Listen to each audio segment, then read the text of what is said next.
Hello and a very good morning, a very good afternoon, and a very good evening to eighthers. Um, well, I'm hoping you all are doing well, fine, along with members of your family, and you all are taking all the necessary precautions, staying happy. Well, sorry for the change in the way the videos are presented.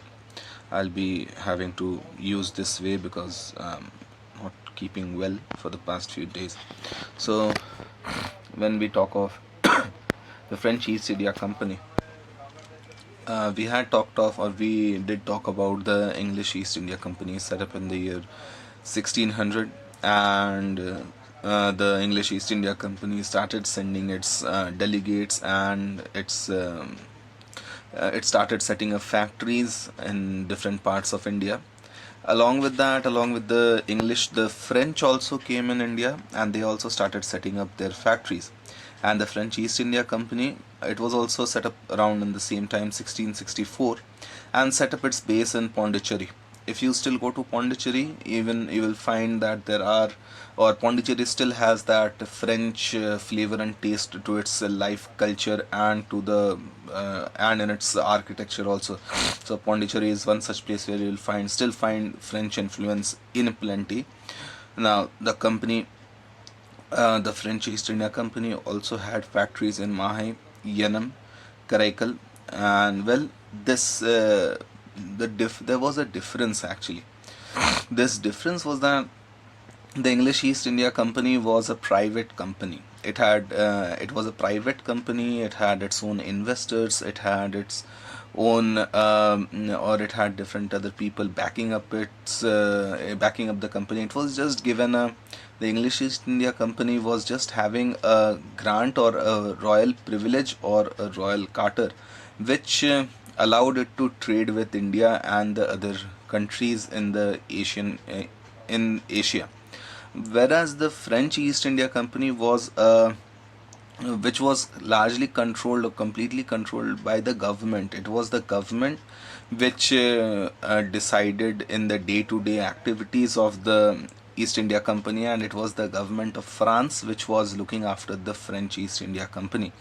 And that is why there was a problem, because any decision which had to be taken, the French East India Company could not take, or the officials or the officers of the French East India Company who were in India, they were not allowed to take decisions on their own. And they had to take their decisions going, or they had the decision had to come from the French government only. Now, the France and England were historically always at war with each other in Europe. They were warring for control of land, control of seas. They were warring for control of trade routes. So France and England were always at war, and these wars, which were there in Europe, suppose what happens is that, maybe suppose, let me just take an example. You are in a section and another person is in another section, and suppose section B and section C are at war, or section B and section C do not like each other. There is enmity and hatred between section B and section C. So if any member of section if any member of section B and section C, they meet outside somewhere in the market, or they accidentally bump into each other, over there also they will be having some kind of animosity, some kind of a mutual hatred over there. They will not be friends over there. So that whatever war was there happening in Europe, the effects of that war was being felt in India also. And in India, the French and the English were trying to compete for control over the king's kingdoms and trying to take up or capture as much territory as could possible. And the French and the British, they met in three wars. These are called the Carnatic Wars. Carnatic because these wars were fought in the Carnatic region of India, the southern region of India, the Carnatic region. Carnatic is modern day Karnataka.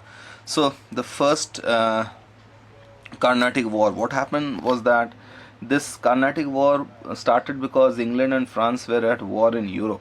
And when we are talking of this Carnatic War, This what happened was that the Britishers, they threatened to occupy Pondicherry, which was the base of the French. Over here, the French were being led by General Dupleix, and General Dupleix was able soldier and general, and Dupleix, he retaliated. He captured Madras. Madras was a colony of the Britishers. I mean, a factory of the Britishers.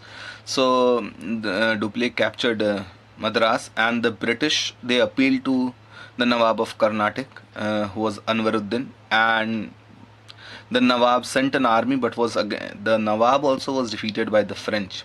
And finally, in 1748, as the war in Europe came to an end, the French and the English, or the Anglo-French war in India, also came to an end. And after this came to an end, they actually signed a peace treaty, and in this peace treaty, Madras was returned back to the Britishers. What happened? So the result of the first Carnatic War was that first Carnatic War was won by the French. The first Carnatic War was won by the French, but the territory which was captured by the French had to be given back to the Britishers due to the peace treaty which was signed between them. Next came the Second Carnatic War. The years aren't important. Second Carnatic War. What happened was that this was during that time, India, as we have been discussing in the 18th century, India was in a very in the king's kingdoms, they were in a very shaky position. No one was sure what will be happening, and the kingdoms were trying to get more and more power, and they were trying to bring towards their side either the English or the French, so as to help them achieve whatever they wanted. Over here, what happened was that, and this had been the case in India. Mostly, what used to happen was that in India, during in the historical times, there was no proper succession rules. It meant that no one, the kings and the queens, whenever they died, they did not keep a proper rule of succession, that who will be ruling or who will be sitting in the throne, sitting on the throne after them. So always, whenever a king died, what happened was that there was chaos afterwards, and mostly what used to happen was there was chaos and there was fighting amongst the sons and the different parties who wanted to sit on the throne. What happened was that Hyderabad, the throne of Hyderabad became the center of contention and the reason for fight of the Second Carnatic War.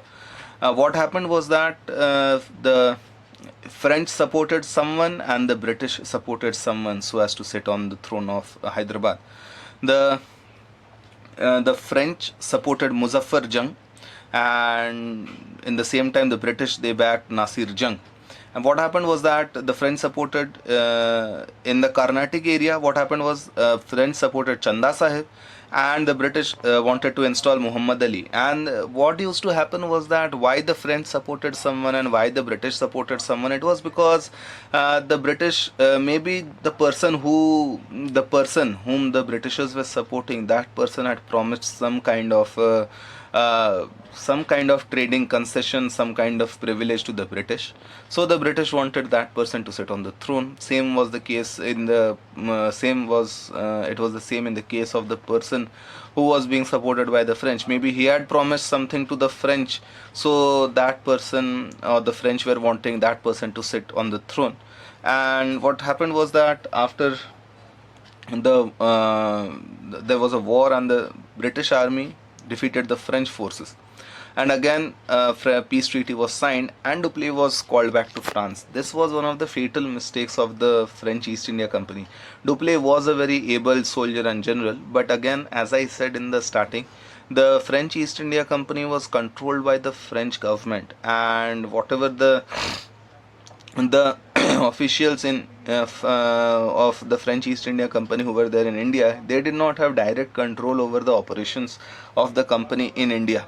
So what happened was that the French government, the government of France, they called back Dupleix because it was being, or they thought that Dupleix was wasting France's resources in India in trying to defeat the Britishers.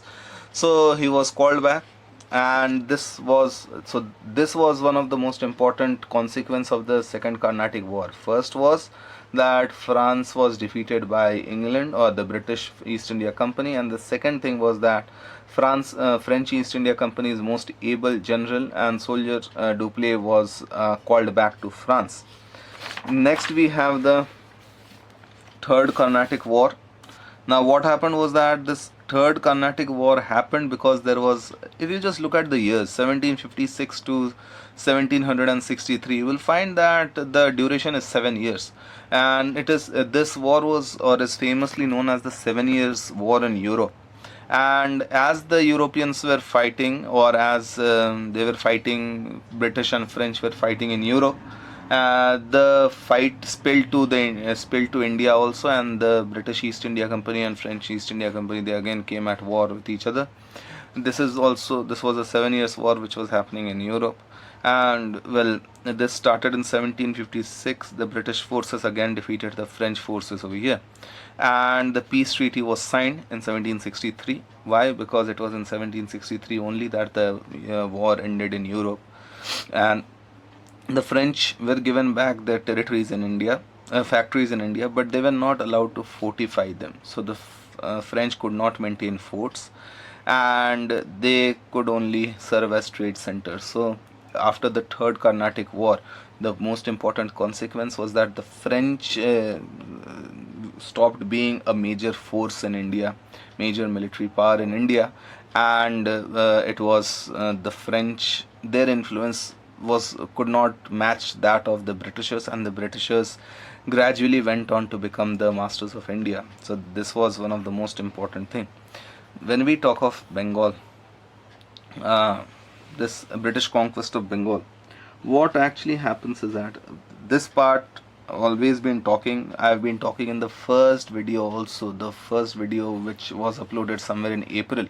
So when we talk of the British conquest of Bengal, it is well, for some, it could so happen because of the different forces which were at play during that time, and the conditions which were created such.